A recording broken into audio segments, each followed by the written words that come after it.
Hey there, this is Bruce McGill, a.k.a. Jack Dalton from MacGyver. You can call me amigo anytime.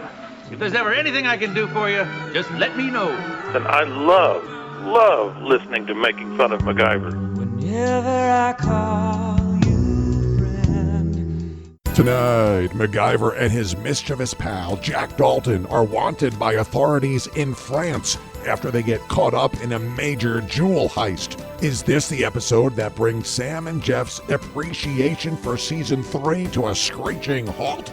Find out next on Making Fun of MacGyver. It's Making Fun of MacGyver, a rib-tickling takedown of our favorite 80s adventure show, T.J. Hooker. No, it's MacGyver, starring Sam Jordan as the skeptic and Jeffrey Hess as the scientist. Name's MacGyver.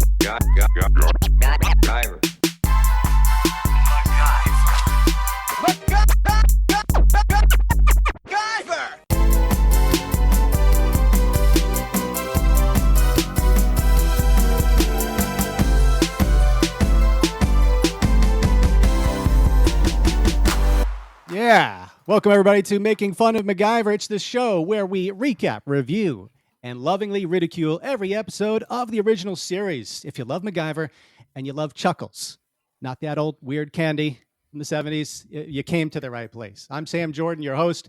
And as usual, I'm joined by my fellow MacGyverite, the Sauvignon Blanc of the bunch, Jeffrey Hess. Not my favorite kind of wine, but I mean, my favorite kind of wine is every kind of wine. So Well, it used to be. Used to be. Yeah. But all jokes aside, Jeff, I have a question for you. Are you in the mood for more jewel shots than a porno filmed by a little person? Are we watching that episode with peach-shaved cubes again? No. Oh. Are we watching that episode where that one lady puts all those jewels down the chute? No, that's you do that on your own time. This is about family jewels, though, isn't it? This new one? It says here on the script, well, good. So I'm just going to say, well, good, because we're moments away from Making Fun of MacGyver. It's our 77th episode, the 58th episode of MacGyver that we've rated. And tonight we're talking about MacGyver Season 3, Episode 14, The Odd Triple.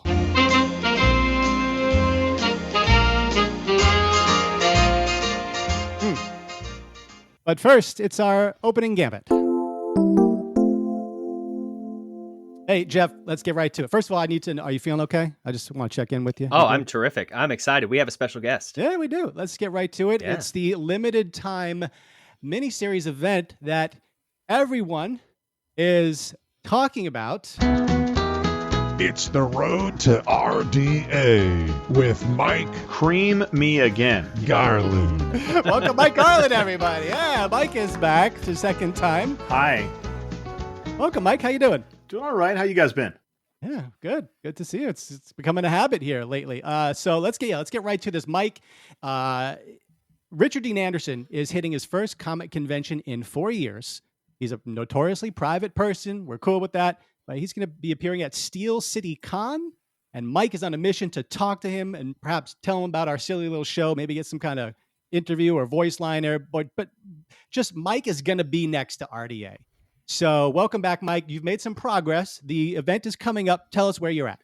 So, yeah, the event is March 31st, April 1st, and April 2nd at the Monroeville Convention Center. That's a suburb of Pittsburgh.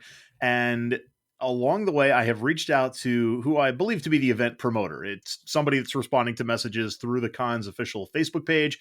Gave me an email. I reached out. So the last response I got back to them was they were giving me a press credential for the event, which hopefully trumps any admission ticket that I've purchased. And I was told that I'd be able to record the panel that Richard Dean Anderson is going to be part of on day one on March 31st. In addition, I have purchased a photo opportunity with Richard on the 31st and as part of a duo group shot with Richard Dean Anderson and Terry Hatcher, a.k.a. Penny Parker, on Saturday, April 1st. So that's where I am. Those are the known elements of the weekend so far. Lots of unknowns, though.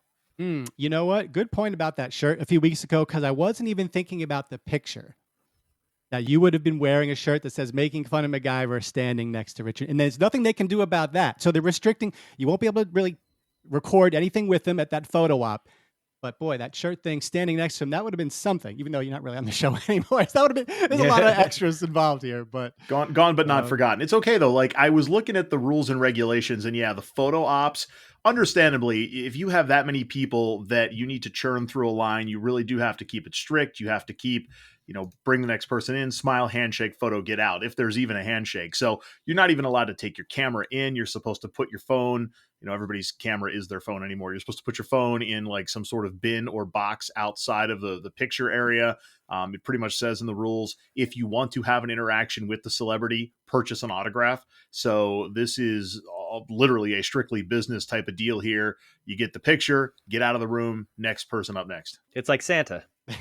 We're recording this on March 25th, 2023. So, Mike, you said the date a few minutes ago, but by the time anyone hears this, unless you're watching live on YouTube, which a couple of people might be, and if you are and you have a question to relay from Mike to RDA, tell us in the comments. But by the time anyone hears this, this is all in the past. But we're going to bring you back no matter what happens and conclude this gripping miniseries limited time event of Mike getting... you are bringing the essence of Making Fun of MacGyver to the man. You're going to be right there. No matter what happens, you're going to be in his presence. We just don't know if we're going to get great audio, but we're going to come back and probably do a full episode with you. So how are you feeling? Like, are you excited, nervous? What do you want to say to him, even besides from the show? If you could just say a couple things, what would you want to say to Richard Dean Anderson? I'm admittedly nervous. I've said before that I've met a lot of celebrities. I've had a chance to work with them. I've been fortunate to happen upon many as well in other professional settings. And I know how to play it cool from that standpoint. You shake a hand, you smile, you say hi, you ask how they're doing. You keep it simple. You say, I love your work. Yeah, I mean, but I want to be silly, and I want to be like, I loved your work in Facts of Life, or whatever the hell that show was that he... Yeah. It was a Facts of Life, the one that I did the little special summer episode. Yeah. So like, hey, I loved your work in Facts of Life, or something, I'm here for the Facts of Life. Something obscure, something that's kind of like catch his attention. I mean, if you think about it, people know him from Stargate, people know him from MacGyver, but if you drop something random like that, maybe that actually gets his attention. So I'm leaning towards saying something like, I'm here because of your work as whatever his character's name was in Facts of Life. You just see it, kind of thing. Be like, no, really, I'm here for MacGyver. In a way, this trip is already very MacGyver-like, because MacGyver's all about encountering obstacles and overcoming them with clever ingenuity.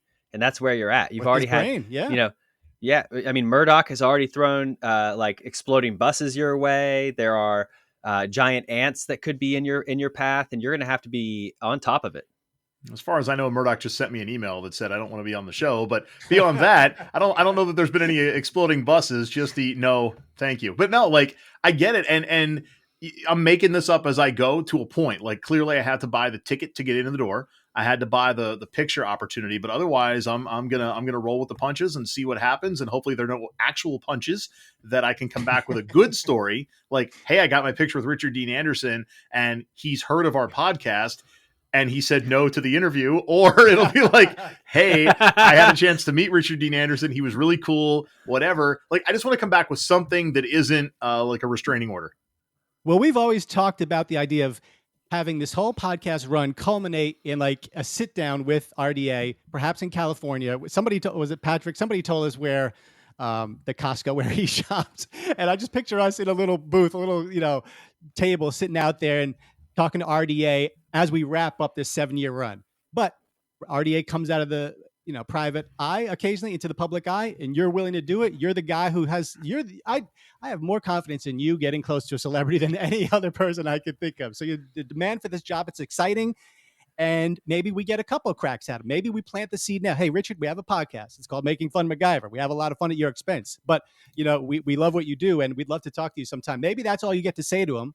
And then maybe we plant the seed. So when he hears from us in 3 or 4 years, when we're done with this show, it's like, oh yeah, you guys from 4 years ago in Pittsburgh, you're still doing that crap? I mean, I think the fact that we have the resume that we have, with having Anthony DeLongis on, with having Bruce McGill on, with having Lee David Zlotoff, with being MacGyver ambassadors, I think there's some credibility there beyond, the show's name. If you say, hey, these people, they're cool with what we've done, and we hope you can be cool with it too. We're not making fun of the character. We're having fun with the episode. Exactly. Yeah. We talked to the creator. The creator's, was cool with it. So, all right. We don't have much time with you, and you won't have much time with RDA. You might just have 30 seconds or a minute or maybe 3 or 4 minutes, but you're not going to have more than 5 minutes.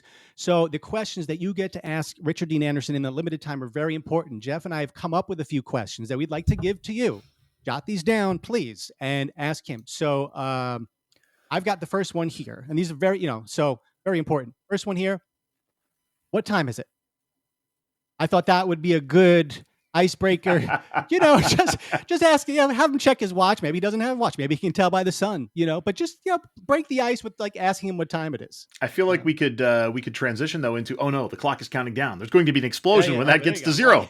Yeah. Shit. Probably say, I've got 4 minutes and 58 seconds left with you. Yeah. I don't look at clocks anymore after those 7 years. Jeff, do you have a question? Yeah. I want to know if there was ever a time you thought the show would fail. Good, solid question. Like a real question. I like that question. And I think that's one because it went, 7 years? You had the 2 TV movies, but, you think of a show like... Early on. Yeah.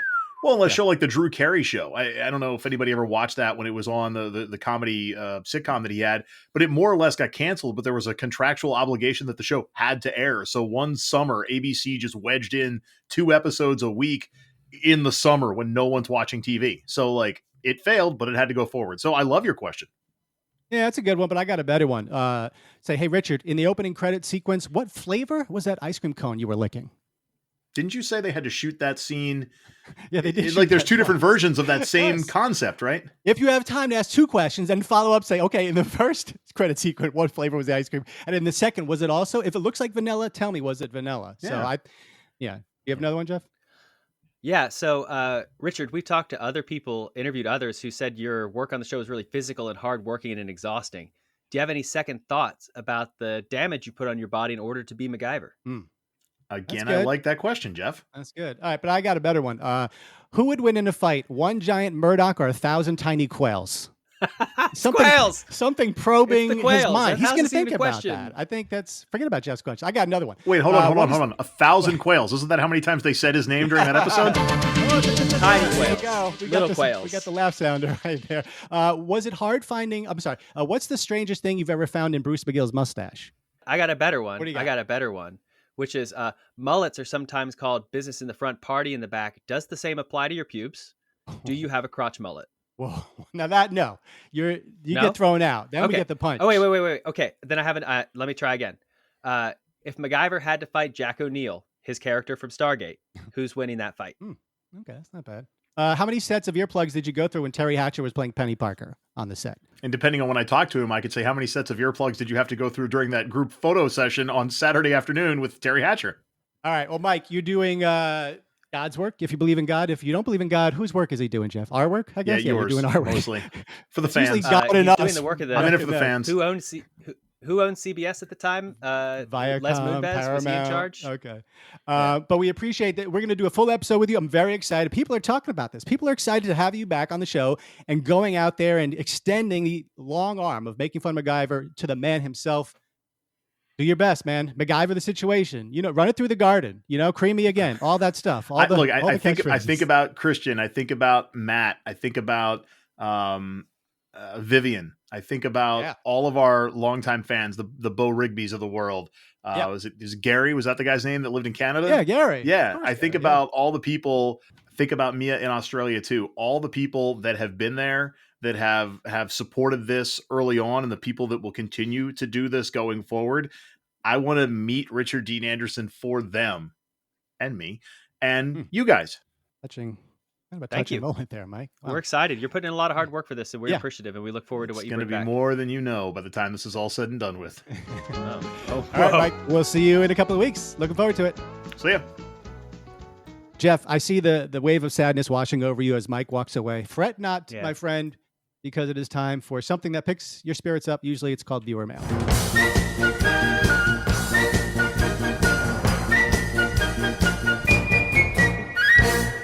Too short. Okay. You know who we haven't seen in a while? Grandpa Harry. It's been a little while, right? We're due for an episode. We're due for an episode. Would you like to see more of Harry?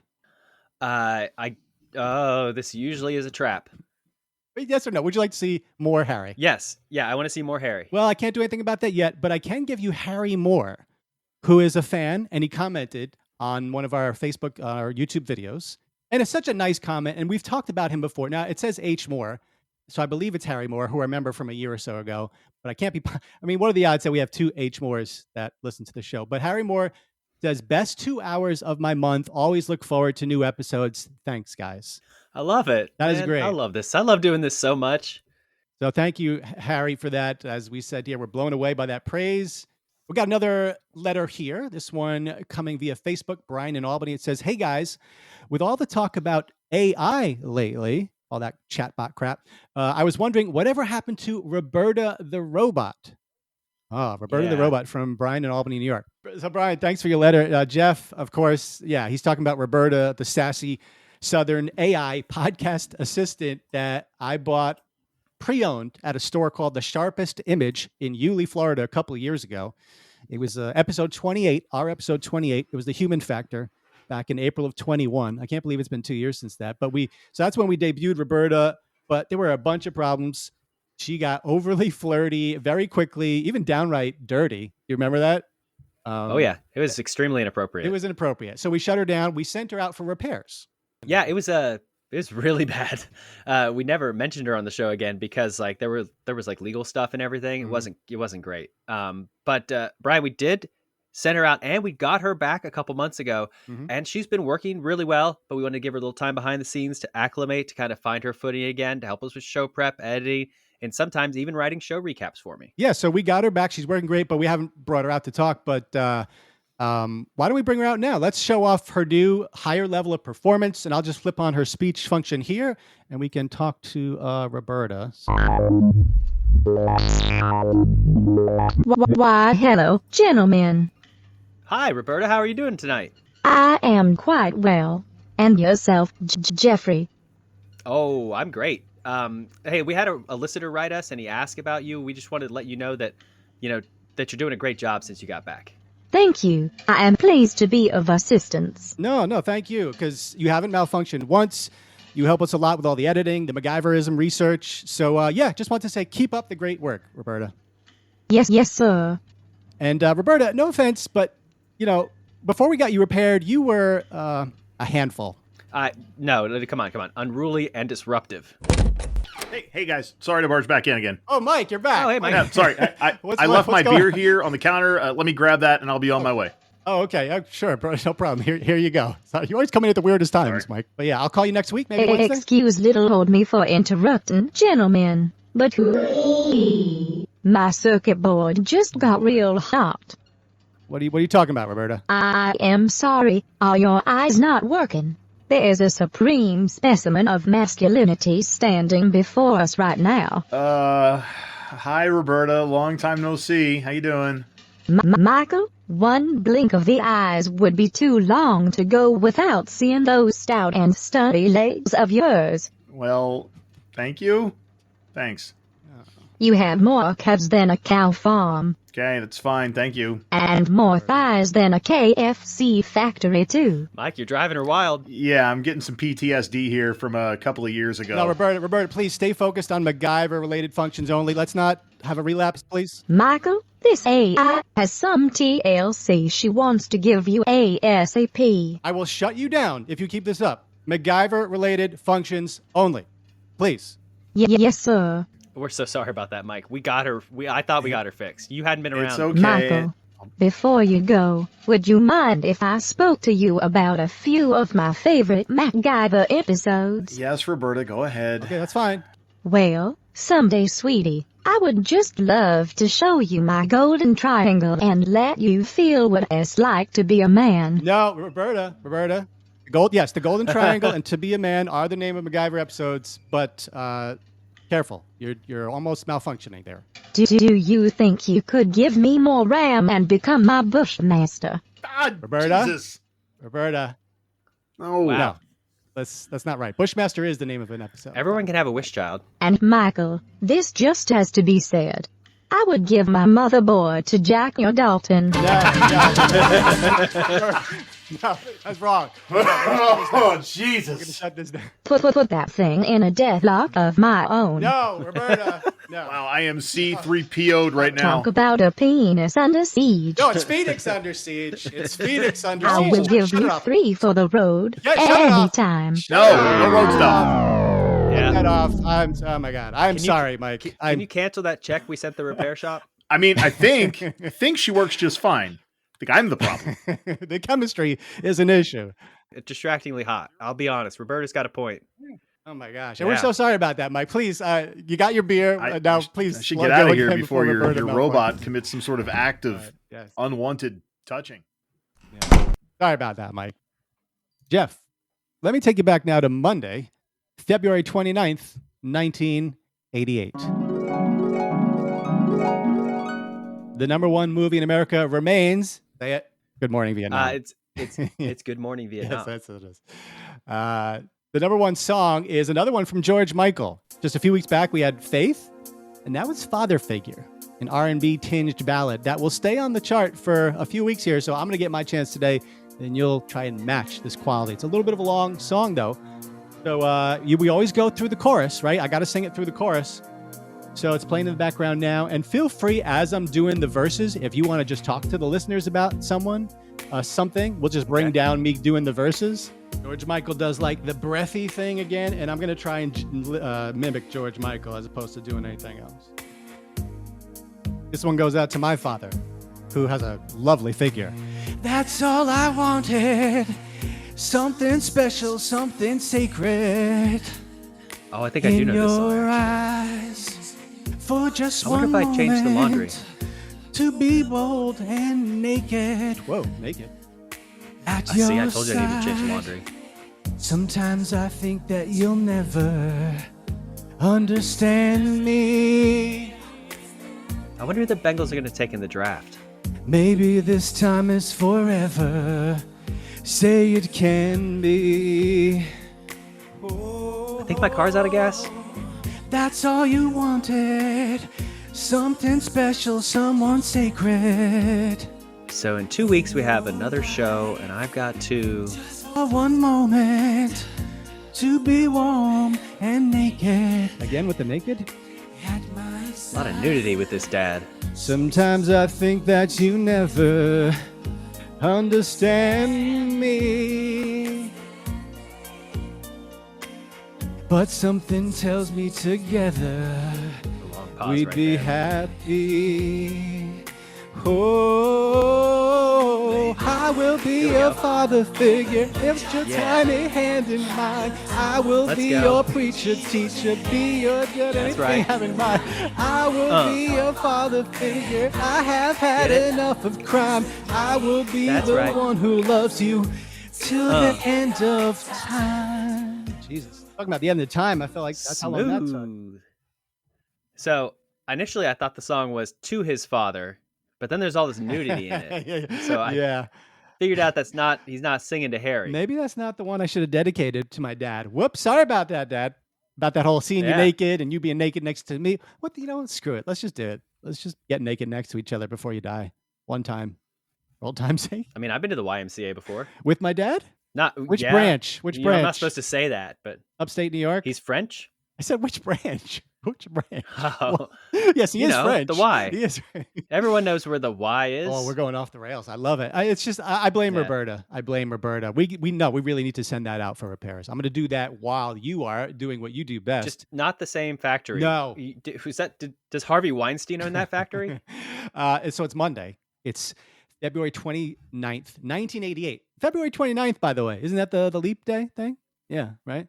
It is. Yeah. So it was a special day, not only because it was leap day, but because it was 8 o'clock that night on ABC, MacGyver Season 3, Episode 14, The Odd Triple. Do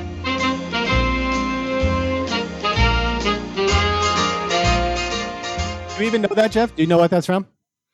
That's the theme to The Odd Couple, featuring Walter Matthau and Jack Lemmon. Well, that's the movie, right? And the TV show was Jack Klugman and Tony Randall. Good job. But yeah, and now I hand over the reins of the show to the next level of MacGyver narrators. He succeeded the throne, abdicated by Mike Garland, and as an ouster, the gentleman, Jeffrey Hess. We begin Axminster 1 at the houseboat on the docks with Mac coming home from vacation.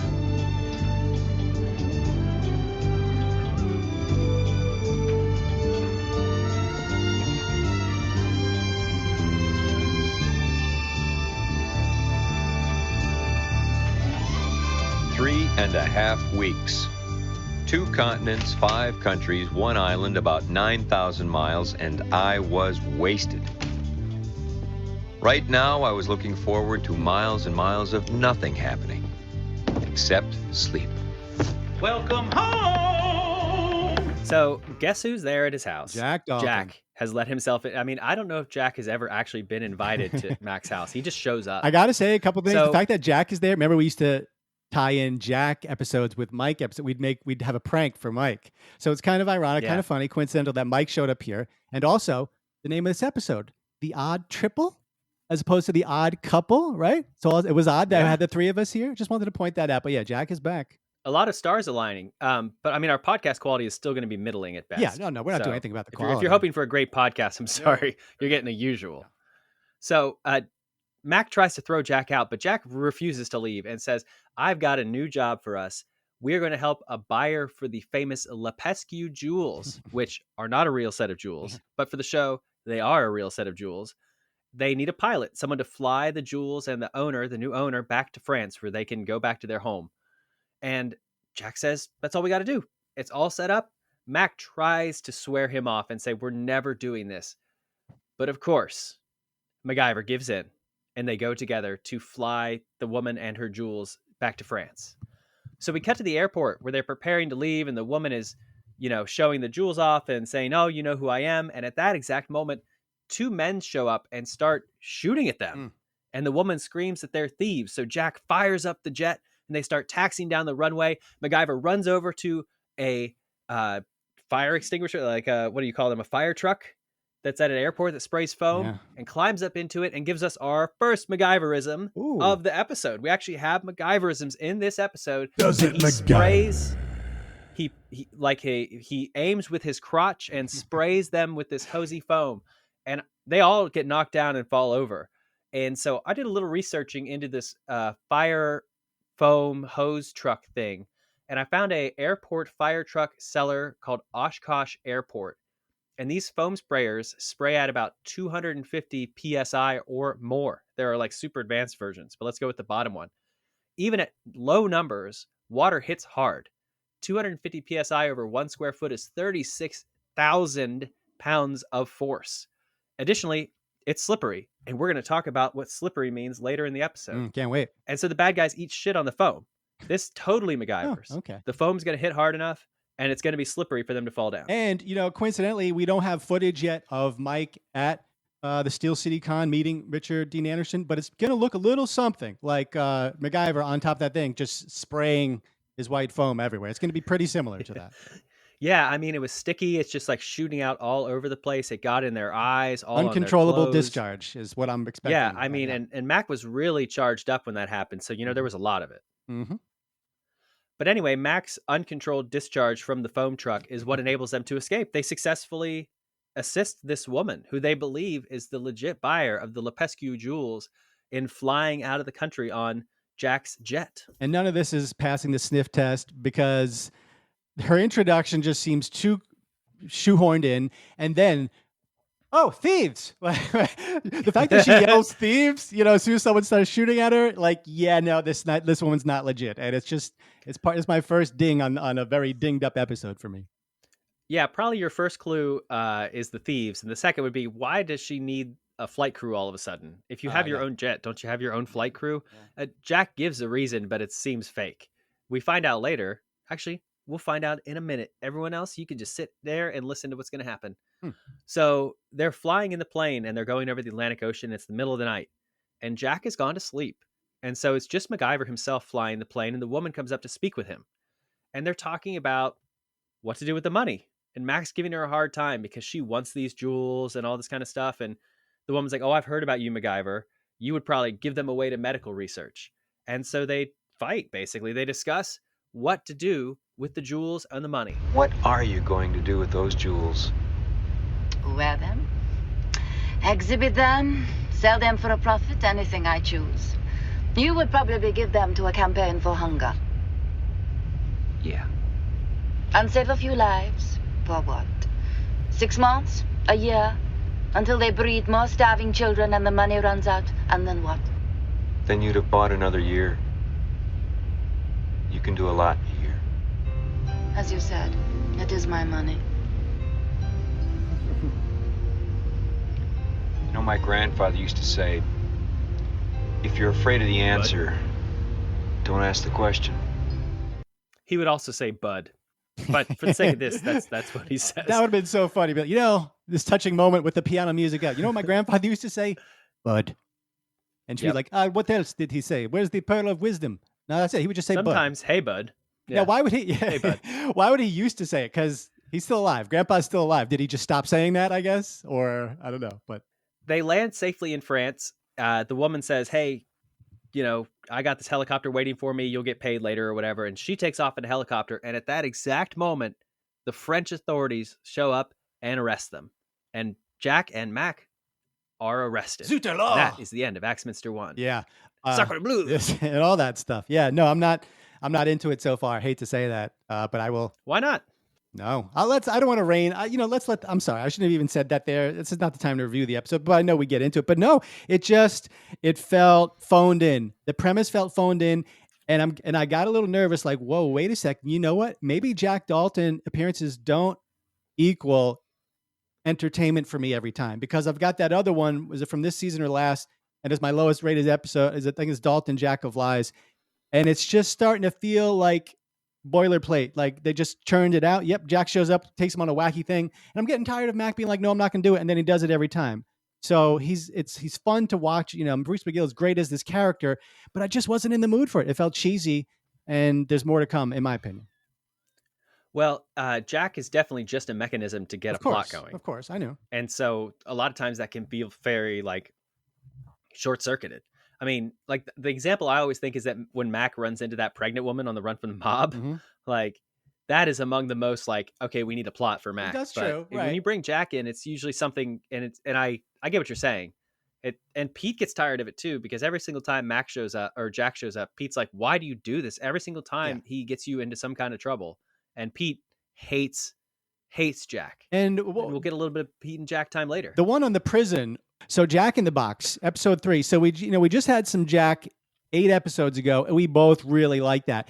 But I don't know, he was in prison, so Mac needed to bend. Mac he'd get the voice message. It's like, no, I'm not going. Wait, you're in prison? All right, fine. But this is just Jack being like, hey, got some diamonds? And then the woman comes in, and Mac, you're just going to go because you feel like you don't want to let Jack down in front of this woman. You just got back. First of all, he didn't get back from all these continents. He got back from teaching a kid the right way to play hockey. So I don't know why he's so tired, but it just didn't seem like Mac would go for it. And I felt shoehorned in, and I wasn't on board with the premise really.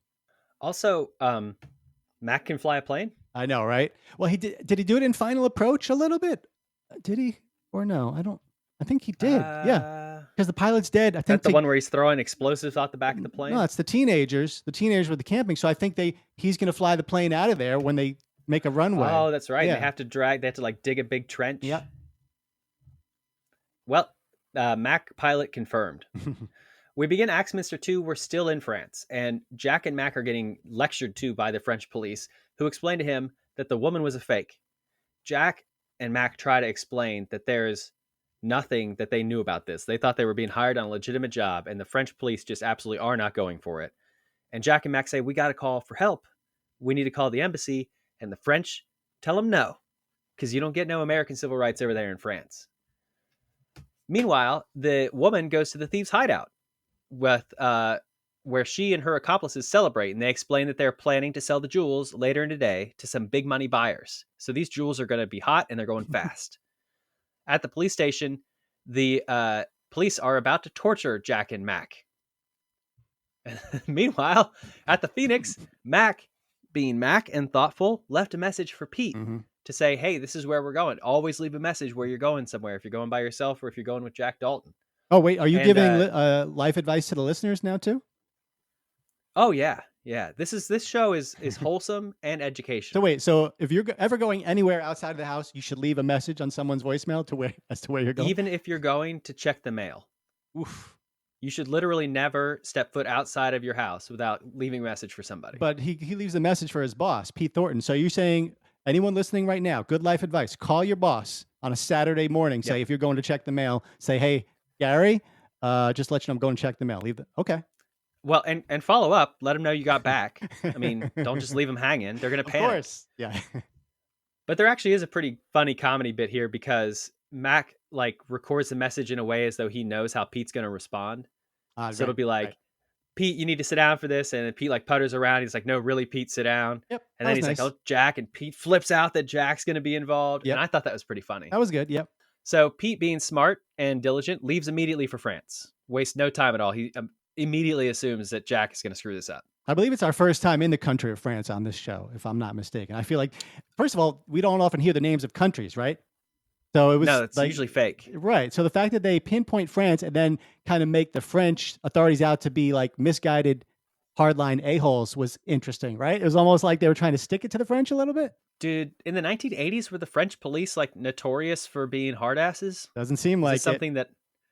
Was that the deal? The French were the super cops? In my whole life, all I know, the only cliche I know about the French is the retreat, surrender kind of trope, right? So the fact that you're going to say their authorities, their version of the FBI or cops would be, too strict seems ill-fitting, but so be it.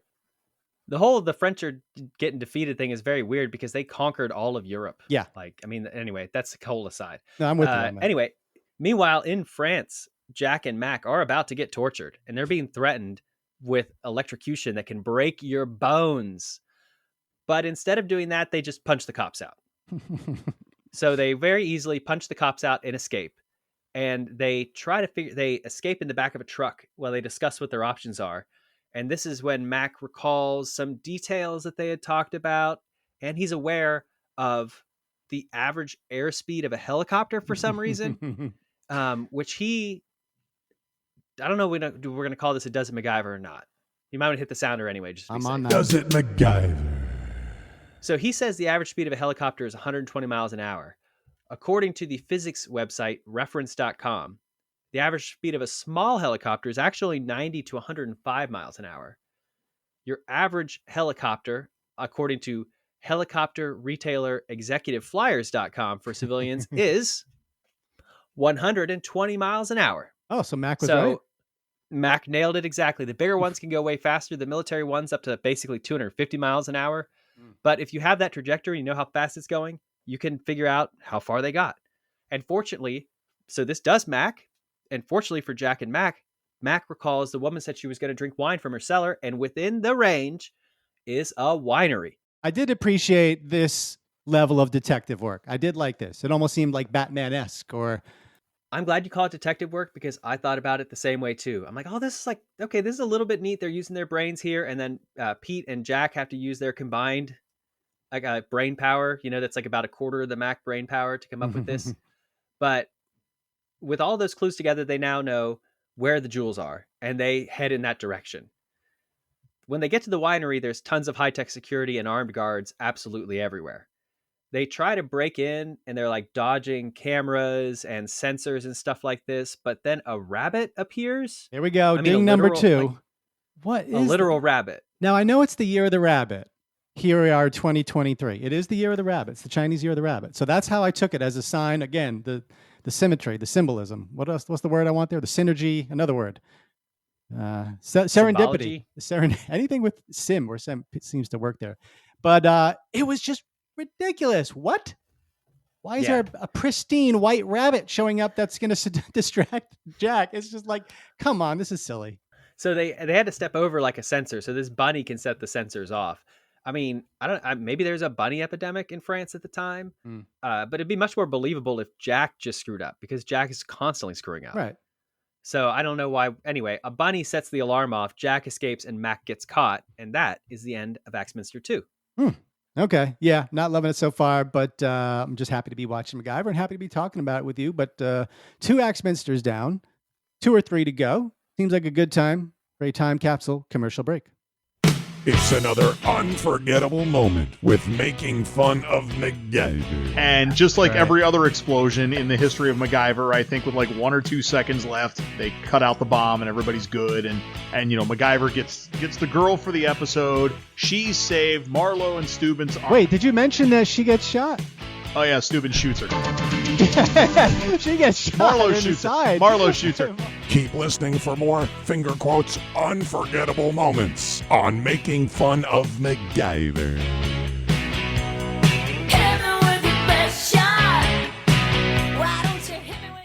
It's gonna hurt. No, it won't. It's gonna hurt. Big hurts need the very best care and lots of trust. So you reach for quality you trust. Johnson & Johnson. It's gonna hurt. Our cloth tapes are made not to hurt coming off. Our non-stick pads won't stick to the wound. With Johnson & Johnson, you can see the trust grow. Johnson & Johnson. Quality you trust. It didn't hurt. And we're back. And you know what's going to hurt? Me hitting this kid who can't pronounce the word hurt correctly. I've got a real problem with this. I'm glad I'm not the only one who wants to do violence to this child. Oh my God, I want to hit this kid repeatedly. I know. I'm going to put a Band-Aid on you. Over his mouth.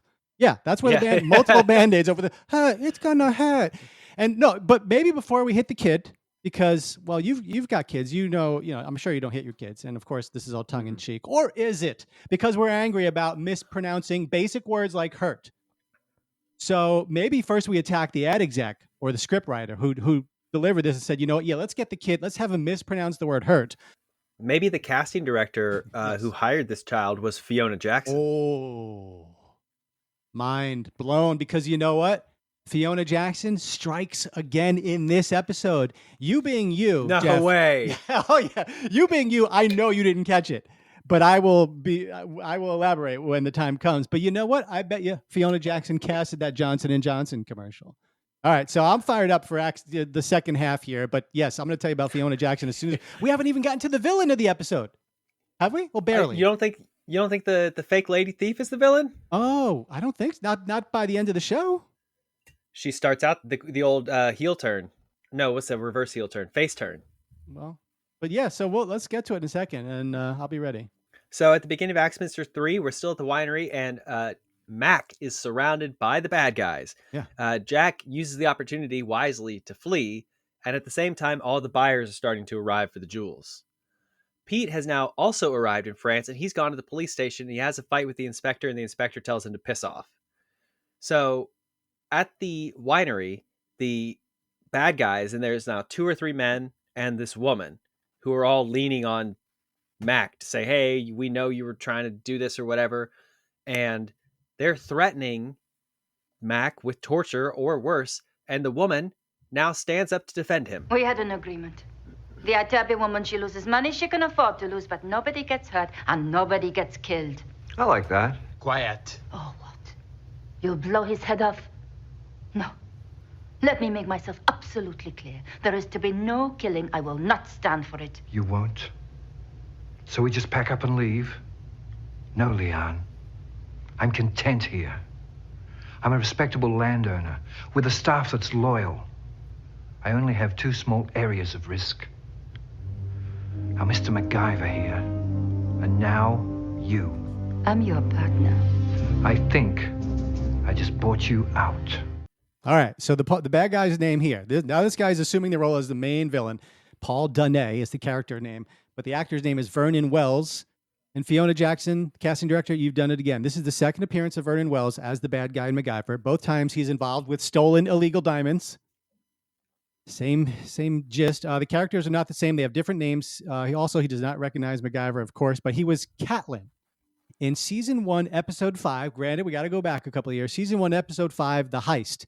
But as soon as I see his carefully manicured beard and his girlish, bouffant, puffy hair, I recognized him. So another problem with this episode, you're recycling actors, and this is a villain who already was a thief, a jewel-stealing thief 2 seasons ago. And The Heist is the episode I was referring to earlier, where they pour the diamonds into, there's a trunk full of them. You're right. That's the James Bond one where Mac is in a tux and all that. Right. Yeah, not great. Well, a lot of season 1's not great. but his beard is immaculately manicured. I think the beard annoys me. I'm not sure if this is being left over from the Hurt kid. I'm still annoyed at the world right now, but his hair and his beard kind of annoys me. It's like too picture on a wall when you go get your hair cut and you see like the professional shots, the photo shots up on the wall. That's the shot right there. This guy, Paul Dene, with that hair and that beard. So now Jack and the lady thief, who all throughout her name is Leanne, but all throughout my notes, she's the lady thief. They are now both kidnapped by the bad guys. Mm-hmm. Meanwhile, on the streets of France, Jack, who does not speak French, is out there showing everyone MacGyver's picture and asking for assistance. Mm-hmm. Another man who has a photograph of Jack recognizes him, and Jack walks over to him, and that dude immediately knocks Jack out and more or less kidnaps him. So at this point, I'm assuming he's one of the bad guys, that one of the villains has sent a goon out to find Jack, and Jack has been recaptured. Meanwhile, in the wine cellar, Leanne and Jack are tied to these enormous, like 10-foot tall cask of wine. And Mac uses his ingenuity for our third Does It MacGyver of the episode. Does it MacGyver? He is able to, with his dexterous mouth, open the container, like open the spout on the wine and pour it over his hands and the rope in order to slip his hands out. Now, according to the website 538, which people probably know from elections, but they do a lot of other stuff, and including explainers. Okay. The reason is because water is slippery. The reason water is slippery is because it smooths out all the gaps and ridges in between something to create less friction. So like even your skin has a lot of gaps and ridges. Water can do this because it has a unique quality of very weak chemical bonds between the hydrogen and the oxygen molecules, and that they can bond to each other in many times. So the net effect is that water ends up almost functioning like a single atom or a single molecule rather than like bunches of other different molecules. It also wets the rope, which means the rope is now more stretchy.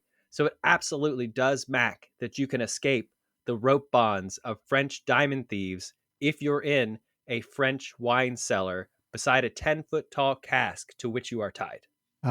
Hate to derail the conversation here a little bit, but I thought it might be a good time to tell you I wet the rope last night in an effort to get it more stretchy. Uh-huh. And it actually constricted. It got smaller, shorter, less useful. Was the wine cold at the time? A wine? Yeah, wine. Oh, I'm sorry. I'm talking about something else. Whoops, sorry about that. Sorry about that. Never mind. Continue. So they go to run, but the woman says the front door is guarded and the back door is double crossed and gated and all this kind of stuff. So they're stuck inside the wine cellar. And Mac, being Mac, starts to formulate an escape plan. At a third or fourth, I'm losing track of all the locations now. At another location, Jack wakes up from being knocked out by his captor who's being paid off. And the buyer who's paying the guy off turns out to be Pete Thornton. Pete Thornton has the smart idea of contacting his own French sources to find Jack, who was not very hard to find in France, running around showing everyone MacGyver's picture and not speaking French. And at this time, Jack and Pete, not Jack and Mac, Jack and Pete, with the assistance of the French thug, figure out what's going on. We'd already learned that the diamonds were up for sale and that 3 heavyweight buyers are coming into Toulon to bid on them. What we couldn't find out was where the whole thing was going to take place. All you had to do was ask. It makes for logic, Peter. The buyers crossed the border with legitimate papers as wine merchants. Can you find them? Might be difficult. Money's no object. Jack!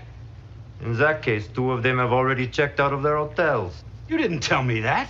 You didn't mention that money was no object. That's what you get for working with criminals, Pete. Or the French. Oh, the French. Little known fact, that guy's name is both Stubbins and Marlowe. So they go to the hotel of the third buyer. So there's 3 buyers showing up. 2 of them are already there. The third one's at his hotel. Pete and Jack pose as like hotel staff, and they go into this Herr Bauman's room and knock him the hell out with a karate chop. Pete karate chops this guy in the neck. Doesn't do the handshake though, but he does karate chop the guy in the neck. So Herr Bauman goes out, and they come up with a plan. They're going to impersonate the third buyer and work their way in. Now, initially, Pete says, I'll do it. And Jack's like, no. This needs style and flair, which is exactly what this thing does not need. And Pete says, it's got to be me. This needs style, Pete. Finesse, a certain je ne sais quoi. What it needs is someone the girl hasn't seen, hasn't described, and can't recognize. And someone the police won't shoot on sight. Yeah, but you're right. I'll go in as a chauffeur. What's the plan? All right. I play Bauman. I get us past their security. Oh, my God. I'm going to have to trust you. Best moment of the episode. I guess. Fine. And also the end of Axminster 3. Yep. I like that part. I bet you Sorry, do. I mean, it's just, no, I just not into it. So Axminster 4, Pete heads to the auction and he's using an absolutely horrific fake German accent, but it works. Yeah. Jack has somehow acquired a fake goatee and he's there in his chauffeur gear, and Pete goes to buy the diamonds, or at least scope things out, while Jack is supposed to find out where MacGyver is. In the wine cellar, MacGyver is already working on his own escape plan, because he thinks Jack is coming, but he's not going to wait. And he is insisting to this woman that Jack is going to come. And the woman, the lady thief, Leanne, is like, no, he's gone. He's long gone. He ditched you, which is exactly what she would think, because she's a criminal. And I'm sure her criminal friends would probably leave her too. So Pete is at the auction and he sees the diamonds, and Jack is trying to sneak out, but the guard up front is pretty suspicious of him. And so Jack asks if the guard has ever seen $25 million in his suitcase. And when the guard says no, he opens the suitcase, and the suitcase sprays sleeping gas at the guard. Yeah. This is like from Batman 66. This was like a common thing that the Joker or the Penguin would do to knock out Batman and Robin. But it's very weird. Yeah. It's very like, oh crap, we don't have a way for Jack to get out of this kind of thing. So he knocks him out with the sleeping gas, and heads downstairs, where he finds another guard, knocks that guy out too, steals the key, and then unlocks the door. And Mac and Leanne are now able to be freed, but they talk for too long, and another guard comes along and closes the door. At the same time, Pete is discovered because someone finds a sleeping guard, and they run in and they go, this guy's a fake. We got the other guy downstairs. Everything has gone to crap. Pete is now exposed and threatened with death. But fortunately, the woman tells them the auction is just on the other side of the brick wall from the wine cellar. And that, miraculously, is the end of Axminster 4. You said Pete is exposed? Pete's fully exposed. I must have missed that part. We're basically done here. So we start Axminster 5. I'm still thinking about, I honestly, Roberta wrecked this show. Mike really started it high, but then Roberta just train wrecked us. Yeah. So Jack, Mac, and the lady thief Leanne are now moving the cask into position, and they have taken 4 nitrogen bottles of condensed nitrogen, which I don't know why the place has these, but it does, and strapped it onto this cask as though it's going to be a rocket ship. And they bust the ends off of the nitrogen to try and shoot it at the wall to break through. This is a legit, no lie about it, does it MacGyver moment. Does it MacGyver? According to the very reliable website HVAC Know-It-All, nitrogen cylinders contain about 2,200 to 2,400 psi. So there's a lot of pressure in that nitrogen there. Couldn't really find any barrels like that I see in the episode, so I'm just going to guesstimate here. They're about 10 feet tall, or 8 feet tall and 10 feet long, and a volume of a cylinder like that is 15,000 gallons. It's not going to be full. I'm going to be super generous and say it's 10% full. Wine weighs 8.5 pounds. That brings us to 12,750 pounds. Wait, wine weighs 8.5 pounds, you just said? What do you mean? Per wine gallon. Weighs a gallon of wine. Okay. Sorry. I need to give my measurements. You're right. So no matter how big the jug or glass of wine, it weighs 8.5 pounds. Hey, I mean, miracle stuff, right? So 8.5 pounds a gallon. So if it's 10% full, we're at like 12 to 14,000 pounds of this thing. That's extremely heavy. That's a 3-day weekend for you in the old days. I mean, that was like an afternoon for me in the old days, dude. That's really heavy. And if you get it moving, once you bust the tops off those nitrogen containers, that nitrogen is going to go out really, really fast.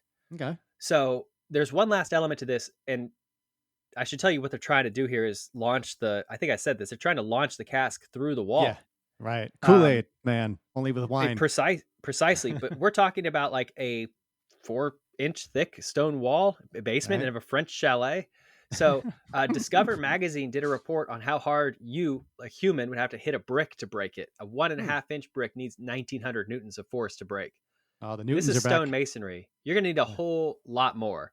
So we have a real bad problem here. Oh boy. If the barrel is light enough that the nitrogen containers can propel it, it's not going to be heavy enough to break the wall.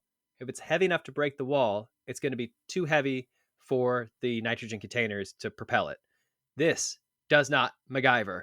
I'm sorry, Pete. You're wrecked. Get wrecked, Pete. Okay. But well, I appreciate there's some good research there, and yeah, a lot of wine. Yeah, you found out that all of the wine on Earth weighs 8.5 pounds. I love it. He said wine weighs 8.5 pounds. I'm like, whoa, crap! I didn't know that. That's a fun fact. But the cask does break through the wall because this is a television show in the 1980s. Somehow, and the cast breaks through the wall too. The whole cast. Yeah, I know. Jack, Mac, and Leanne all come charging through. Mm-hmm. Pete manages to avoid getting crushed by bricks, and they celebrate and they're free, and that's the end of the episode. Well, sorry to bust in on you like this. What kept you? Hey, are we great or what? What a team. And since we're already all here together, I heard about this sunken treasure. $50 million in Nazi gold. See, this ship was torpedoed right off the coast and the gold was lost. All we got to do is get a diving bell and 3 bathing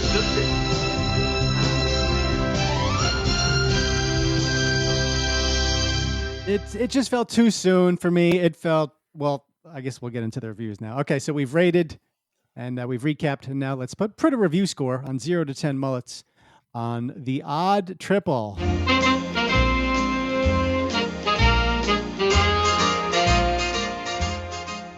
Name's MacGyver. You know, loving season 3, right? Loving season 3. Really did not like this one. The premise felt phoned in and tired. Granted, I know Jack has a template that he comes with, and normally I like that template. I just wasn't ready for it, or at least not in this iteration. Felt cheesy. I got a problem with the pristine white rabbit appearing. I felt no urgency. Now, one of the reasons when I don't like a MacGyver episode is because I don't feel urgency. Really didn't feel it here for whatever reason. I didn't feel it was an original plot at all. No great villain at all. Granted, they got a double crossing, and then you double dipped. You double dipped on Vernon Wells as your villain again, so that's a problem. Now, here's the main indicator for me if an episode is forgettable. So Trumbo's World, pause for echo, right? We made fun of how badly it was made. You can't forget that episode. So I am starting to reward episodes that are memorable. And this one, I'm 95% sure I had seen just 2 or 3 years ago when I went through my whole first run of MacGyver. And as I'm watching most of this episode, I couldn't remember if I had ever seen it. Finally, with the wine thing to the wall, I was like, okay, that rings a bell. But I was like, wait, the guy with the beard and the hair, is this the episode I recognize him or from earlier, in the series? So forgettable, phoned in, buffoonery with the gas shooting out of the briefcase. You know what? This is what I thought before I'd ever seen MacGyver, which is pre 5 years ago. I only first started watching MacGyver in like 2017, 2018. This is what I thought MacGyver was. This is the kind of show I thought MacGyver was all those years growing up, and I wanted no part of it. Like A-team kind of like buffoonery, simple paint by the numbers script. Oh, gotta go get some diamonds. No, this show is better than this. And that's why I've got 3 minutes. So I'm glad you mentioned the forgettability index, because that's what I've been thinking about this whole time, which is like, this is extremely forgettable. Until I watched it through the second time, I watch them, I write the notes, then I watch it again just to watch it. And I had almost entirely mind wiped that there are 3 other thieves other than this lady. And I get to that part, I'm like, oh yeah, that's right. I need to put in my notes that there's other people involved. I would like to see an episode that's just Pete and Jack, or that's just Jack and Mac. But the 3 of them together don't work because Pete despises Jack and Jack's Jack. So there's nothing about this episode that really works very well. It is quite boring. And the forgettability index is very, very high or low. Which way would that go? So I don't think it's going to be one that just blends into the subparness of the season. I would have to look back at season 3, but this is going to be in competition for not the worst, but just like least impactful, least memorable, least creative. So I think I'm gonna give it 4. I think it's gonna. I don't think I can stoop all the way to 3. 3 something's got to go real wrong for me to get down to 1, 2, and 3 range. This is competent. Like, a script gets executed. The things make sense. The MacGyverisms work, except for the main one. But it's just like, I feel like I've said this about other episodes. I can feel myself forgetting it as I'm talking about it, which is not great. That's not where you want to be. I'm never going to forget the door blockade episode or the very special hockey episode or the Eagles episode, but I would probably, when we're hang up this podcast, I probably won't remember it until I listen to the podcast when it comes out again, and I'll be like, oh yeah, that's what we talked about for an hour and a half. All right, so 4 from you, 3 from me, added up, divide by 2. 7. This one's rated 4 out of 10 mullets. So that brings it to a 4 average, so that beats our previous low for season 3, which was Fire and Ice, which I gave a 2 and you gave a 4. And that's the introduction of Nikki Carpenter just a couple episodes after she was Lisa, a Russian Lisa. Right. And it was so you like this one the same amount as Fire and Ice. You've given 4 4s this season. Ghost Ship, shame on you. That's going to get adjusted. That's going to get adjusted. Blowout and the Odd Triple. And this is, I gave a 2 to Fire and Ice. And this 3 for the Odd Triple is my second lowest score of the season. Yeah. Fire and Ice. See, and I talked about this before, but like, these diamond heist plots were really common in the 80s when diamonds were valuable, and diamonds are worth 10% of what they used to be worth. So that's also that. Like, you think there's no stakes. I'm not saying, I shouldn't say it like that. I think part of the reason it doesn't feel like there's stakes is because you and I don't see diamonds as an item of worth, an item of value worth killing over. But like, to an audience in the 80s, like, ooh, big thing full of diamonds. Like, that's a lot. It's a big deal. Let's crunch the numbers now. Let's count up the MacGyverisms from this episode. We have foam attack, helicopter speeds, escaping rope with water, and wine cask battering ram. MacGyver is 3 for 4, 0.750. Okay, so now in his last episodes, he's 3 for 5. He had an 0 for 1, 0 for 0 last time, and then 3 for 4. So he's cooling off on that great clip he was at. He's been on a hot streak to start the season. Yep, but he's cooling off. And I guess now, so he had a 3-episode run there. Episodes 11, 12, and 13 had a grand total of 2 MacGyverisms total for 3 episodes. So, now he gets 4 up on the board. It almost feels like you can feel the season like losing momentum. Maybe, I mean, I don't know what's coming. Obviously, I haven't pre-watched anything yet, but it feels like this is 14 out of 22. Yep. Yeah, it feels like they're starting 14 out of 20. Right. So we've only got 6 left. Right. It just feels a lot like they're kind of starting to, they front loaded a lot of their big stuff, and now it's sort of like, well, we need a few more episodes here. How about the times that someone said MacGyver here, Jeff? What do you think? This feels like a high MacGyver count because there's a lot of people talking about MacGyver when MacGyver's not there, which always pads the numbers. I'm going to go with 23. Boom, baby. Boom. You nailed it right on. I can't believe you had applause ready. I don't know if you've ever nailed one. I almost exactly. I Do you think don't you even have? get close. I don't think you have. No, you're not usually within 5 or 6. So this is a big moment. Yeah. It's a big show for us. Most make funable moment. Is it the gas out of the briefcase? Is it the white rabbit? Or the foam?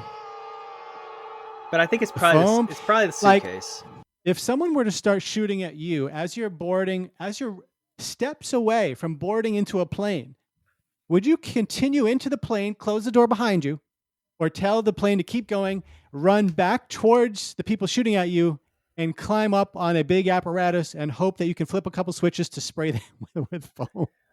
Which one would you do? I've seen that the foam apparatus works. So if this happens to me in the future, obviously that's what I'm doing, because I'm pretty sure I can outrun a plane. You can catch up to the plane, right? Hold on, guys. Like, I know I could just step into this plane now and continue on our way, but have you seen a plane in the sky? They're moving hella slow. And good thing that thing was full of suds, right? Because if it goes over there and it's just out of range, Mac just gets shot. He's dead. Yeah, there's medicine for that. And Jack just takes off. Yeah. Any final words for you here, Jeff? I'm very excited to see if the road to RDA leads to actual RDA. So next week's going to be very great for me. Mm-hmm. Also, we're heading up towards summer, and I like the summer breaks where we do some other creative stuff too. We got some things in the works for everybody that we're going to take some extra planning. So that's exciting as well. And as always, I just very much enjoy it. I get a lot of pleasure out of doing these with you, Sam, and I get a lot of satisfaction out of people who enjoy them as well. So thank you for listening.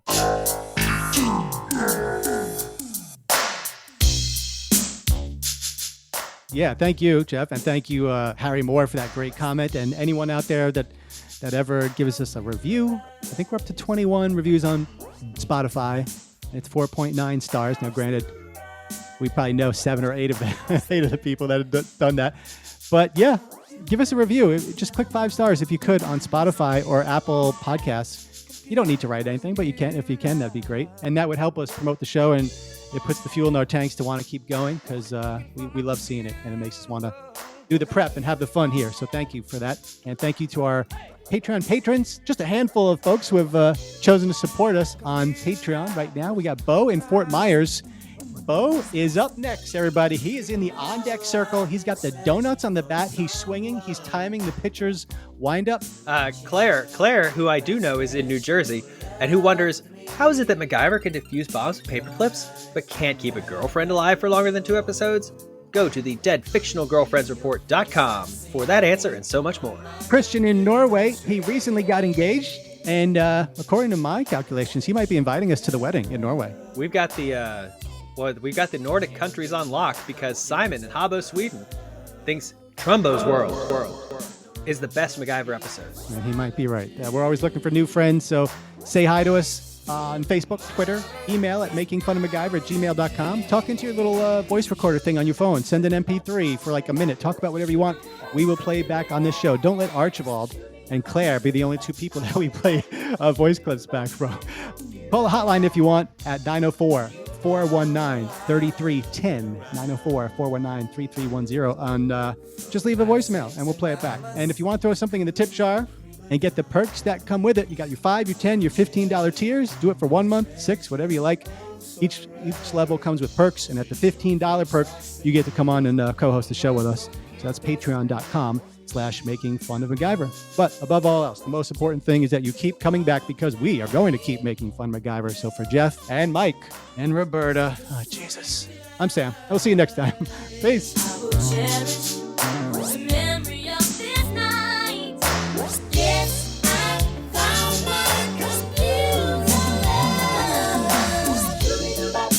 This just has to be said. I would give my motherboard to Jack Dalton.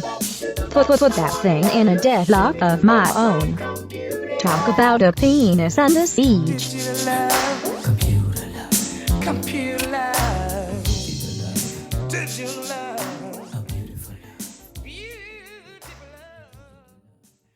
6 months, a year, until they breed more starving children and the money runs out, and then what? Then you'd have bought another year.